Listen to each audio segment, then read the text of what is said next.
You wake up at 8 a.m. You have a dentist appointment at 2 p.m. And somehow the entire day evaporates. You sit at your desk. You open your laptop. You stare at the screen.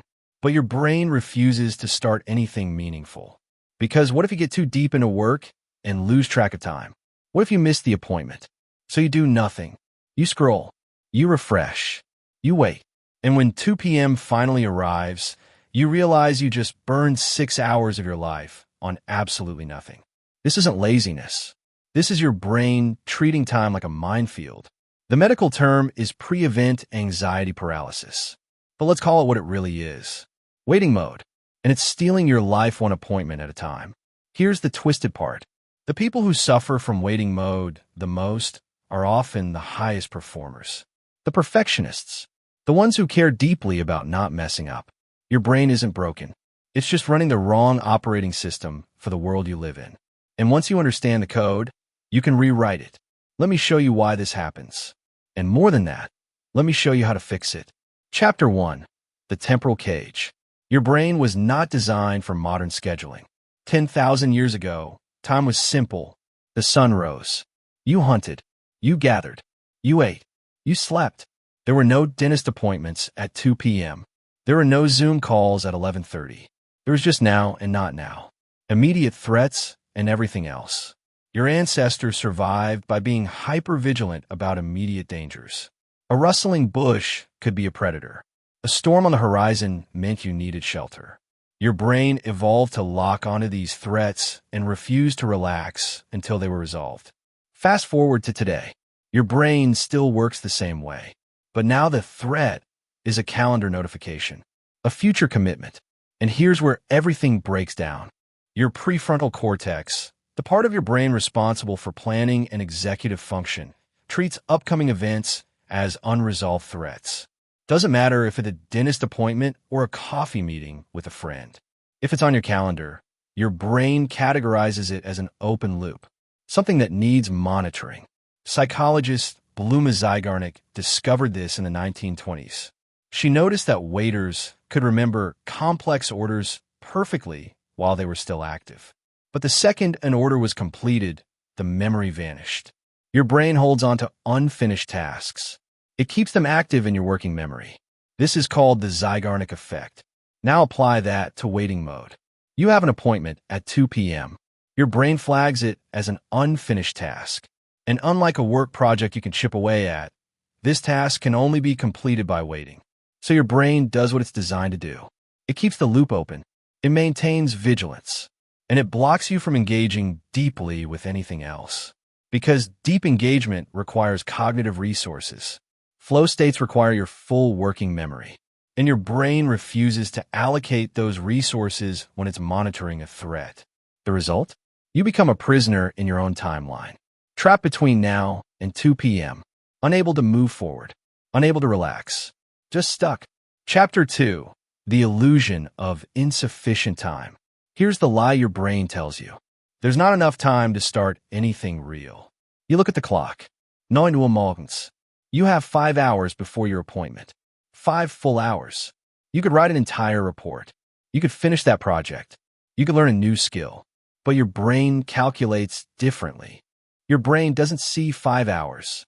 It sees 5 hours minus the appointment, minus the time needed to prepare, minus the buffer for potential delays, minus the transition time. By the time your anxiety finishes doing the math, you're left with what feels like 30 minutes. And 30 minutes isn't enough to start anything meaningful. So you don't start at all. This is called temporal discounting. But the specific flavor you're experiencing is anticipatory depletion. Your brain pre-spends your time budget before you even begin. Researcher Roy Baumeister found that people vastly overestimate how much time they need for tasks. He called this the planning fallacy. We're terrible at predicting how long things take, but we're even worse at predicting how little time we actually need to make progress. You don't need 5 uninterrupted hours to be productive. You need 15 focused minutes. That's it. 15 minutes of actual work beats 5 hours of fake busy work every single time. But your brain, stuck in waiting mode, can't see that. Here's what makes it worse. The less you do, the more your brain validates its original fear.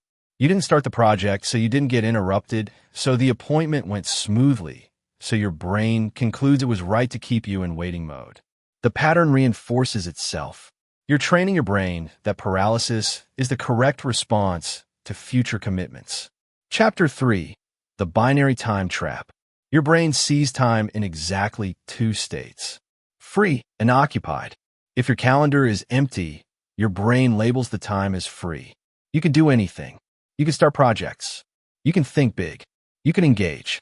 But the second you add a single appointment, no matter how small, your brain flips the entire block to occupied. This is the binary time trap. And it's the reason why a 15-minute meeting at 3 p.m. can destroy an entire afternoon. The root cause is something called context switching cost. Every time your brain has to shift from one task to another, there's a cognitive penalty. Research from the University of California found that it takes an average of 23 minutes to fully regain focus after an interruption. But here's the catch. Your brain applies this cost preemptively. It's not just the interruption itself that destroys your focus. It's the anticipation of the interruption. Your brain knows a switch is coming, so it refuses to fully engage in the first place. Think about it like this. You wouldn't start watching a 2-hour movie if you knew you had to leave in 30 minutes. Your brain applies the same logic to work. Why start a deep task if you're going to get interrupted? The problem is your brain doesn't distinguish between interruptions that matter and interruptions that don't. A dentist appointment gets the same mental weight as a critical business meeting. A 5-minute phone call triggers the same waiting mode response as an all-day conference. Your brain treats every future commitment as equal, and it treats every future commitment as a threat. Chapter 4. The Anchor Effect. Let's talk about why 2 p.m. appointments are the absolute worst. It's not the appointment itself. It's the position. 2 p.m. sits right in the middle of your day. And that middle position creates what psychologists call an anchor point. Your entire day revolves around it. You wake up thinking about it. You eat lunch early or late based on it. You structure your morning as before the appointment and your afternoon as after the appointment. The 2 p.m. slot doesn't just occupy 30 minutes. It occupies your entire cognitive day. This is the anchor effect, and it's backed by research from behavioral economist Dan Ariely. He found that arbitrary numbers, once introduced, completely distort our perception of value and time. Show someone a random number before asking them to estimate something, and their estimate will drift toward that number, even if the number is completely irrelevant. Your 2 p.m. appointment is that arbitrary number, and your brain anchors your entire day around it. Here's what makes it worse. The closer the appointment gets to the center of your waking hours, the more it splits your day into useless fragments. A 9 a.m. appointment? Fine. You wake up, you go, you come back, and you still have a full day. A 6 p.m. appointment? Also fine. You work all day, then you go. But 2 p.m. or 11 a.m. or 3 p.m., these middle anchors destroy both halves of your day. You can't settle into the morning because the appointment is coming. And you can't restart in the afternoon because you're already mentally exhausted from waiting. You end up with 2 half-days instead of 1 full day. And 2 half-days are worth far less than their sum. Chapter 5. The Countdown Compulsion. You check the clock. 9:47 a.m. You check again. 9:52 a.m. Again. 10:03 a.m. You're not watching time pass. You're monitoring a threat countdown. This is the countdown compulsion, and it's a symptom of hypervigilance. Your brain is so focused on not missing the appointment that it obsessively tracks time. Each clock check gives you a tiny hit of relief. Okay, I still have time. I'm not late. But here's the cost. Every time you check the clock, you break your focus. And every time you break your focus, you make it harder to start anything meaningful. Psychologist Mihai Csikszentmihalyi studied flow states for decades. He found that flow requires a specific condition. You need to lose track of time. You need to become so absorbed in the task that external markers disappear. Time blindness, in this context, is actually a feature. But the countdown compulsion does the opposite. It makes you hyper-aware of time. It turns time into an enemy. And it guarantees you'll never reach flow. There's another layer here. Clock checking is a form of what psychologists call safety behavior. You're trying to manage anxiety by seeking reassurance. I'm not late. I'm not late. I'm not late. But safety behaviors don't reduce anxiety. They maintain it. Every time you check the clock and feel relief, your brain learns that checking the clock is what kept you safe. So next time, you check even more. The compulsion grows stronger, and your ability to focus grows weaker. You become addicted to monitoring time instead of using it. Chapter 6. The reframe. Let's flip the script. Waiting mode feels like a personality flaw. It feels like you're broken, like you lack discipline or drive. But here's the truth. Waiting mode is a strategy. It's your brain trying to protect you. It's just using a Stone Age tool in a digital age world. Your brain thinks it's helping. It thinks that by keeping you in standby mode, it's ensuring you won't miss anything. And in a world without clocks or calendars, that strategy would work. Stay alert. Don't get absorbed. Make sure you're ready when the moment comes. But you live in a world with alarms, with notifications, with systems that track time for you. You don't need your brain to monitor the clock. Your phone will do that. Your calendar will do that. Your brain's hypervigilance isn't just unnecessary. It's counterproductive. So the first step in breaking waiting mode is changing your relationship with your brain. Stop seeing it as the enemy. Start seeing it as a confused ally. It's running outdated software, and your job is to update it. This isn't about willpower. This isn't about just focusing. This is about retraining a biological system that evolved for a different world. And once you understand that, you can start implementing the protocols. Chapter 7. The time block reversal. Most people schedule their commitments and leave the rest of their time open. This is backwards. If you want to escape waiting mode, you need to flip the model. Don't schedule your appointments into open time. Schedule your work into fixed blocks and fit appointments around them. Here's how it works. Look at your week. Block out 3-hour chunks in the morning. Call them deep work blocks. These are sacred. These are where you do your most demanding cognitive tasks. Writing, analysis, prioritization, strategy. Now look at your calendar. You have a 2 p.m. dentist appointment? Fine. That appointment doesn't touch your morning deep work block. It exists outside of it. Your brain can't use the 2 p.m. appointment as an excuse to avoid the 9 a.m. to 12 p.m. block. They're separate territories. This is called time block reversal. And it works because it removes the binary trap. Your brain stops seeing time as free or occupied. It starts seeing time as structured. And structured time is easier to protect. Cal Newport talks about this in Deep Work. He found that people who schedule every hour of their day, even leisure time, are significantly more productive than people who leave their time open. Not because they work more hours, but because their brain knows what each hour is for. When you have a scheduled deep work block, your brain can't negotiate with you. It can't say, but what about the appointment? Because the appointment isn't in this block. The block has a job, and that job is work. You're not asking your brain to ignore future commitments. You're giving it a framework where future commitments don't interfere with present commitments. Chapter 8. The pre-commitment ritual. Your brain needs proof that you won't miss the appointment. Give it that proof. Then move on. Create a pre-commitment ritual. 10 minutes before you start your deep work block, handle everything related to future commitments. Set an alarm for 30 minutes before your appointment. Put your keys by the door. Check the address. Confirm the time. Write it on a sticky note. Do everything your anxious brain wants you to do, but do it all at once. In a ritual, then declare the issue closed. This works because you're satisfying the Zeigarnik effect without letting it consume your day. You're telling your brain, yes, I see the appointment. Yes, I'm prepared. Now we're done thinking about it.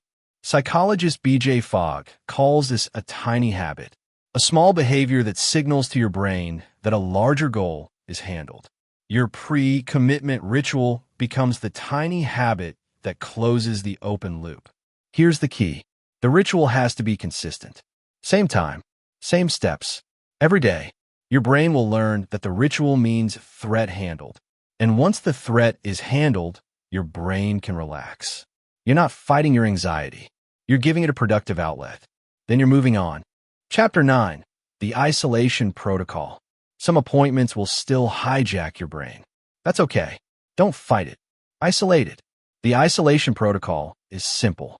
If you have an appointment that genuinely requires mental energy, treat the entire surrounding time block as a write-off. Don't try to cram work in before it. Don't try to restart after it. Just accept that this block is gone. But here's the trick. You isolate the loss. You don't let it bleed into other days. You don't let it infect your whole week. Look at your calendar. You have a stressful meeting on Wednesday at 3 p.m. Fine. Wednesday afternoon is gone. But Tuesday? Tuesday is still yours. Thursday morning? Still yours. The meeting only gets Wednesday afternoon. It doesn't get the rest of your week. This is about setting boundaries with time. When you try to be productive around every appointment, you end up being productive around none of them. You spread your energy thin. You set yourself up for failure. And your brain learns that appointments destroy productivity. But when you isolate the impact, you protect the rest of your time. You create pockets of safety where waiting mode can't reach. This might sound like surrender, like you're giving up, but it's actually the opposite.